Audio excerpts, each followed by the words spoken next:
They say those who cannot learn from history are doomed to repeat it.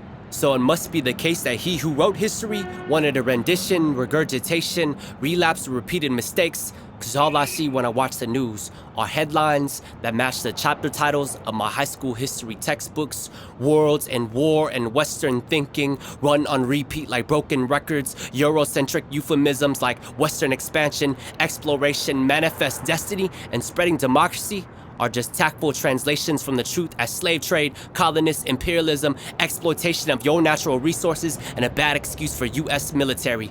Americans played this red, white skin, blue Superman savior mentalities, third world nations being left with nothing but privileged lands, broken homes, and false promises of American dreams.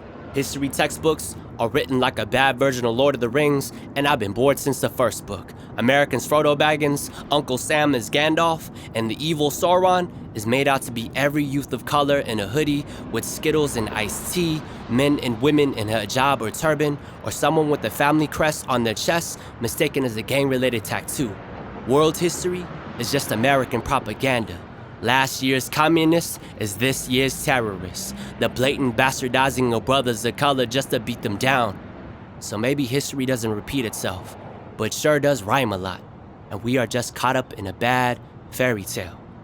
If you do not tell your stories and write down your histories, then someone else will. And I'm not saying it's the man, but that someone is usually really white, really old, and really male. And the alphabet soup at the end of his name, PhD, confuses him. Confuses what he understands to be facts is really just a glorified opinion. So please, sir, expert your way out of wrongful omission.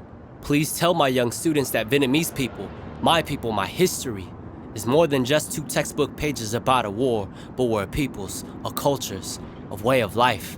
Please tell my Hmong students their people's history in helping the US CIA in the secret war. Why is it still a goddamn secret and no one knows about it? We must reclaim the history that has yet been told to us. And if hypocritical historians can ridiculously rant on this racist rundown of biased narrative, then I can too. So from now on, the migration of Vietnamese people to America since the fall of Saigon will now be known as manifest beautification, because goddammit we look good.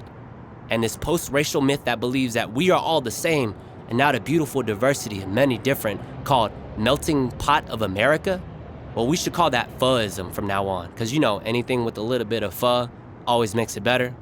And my mother is a real POW, not prisoner of war, but being in a Filipino refugee camp for 8 months, she was in a prison among warriors.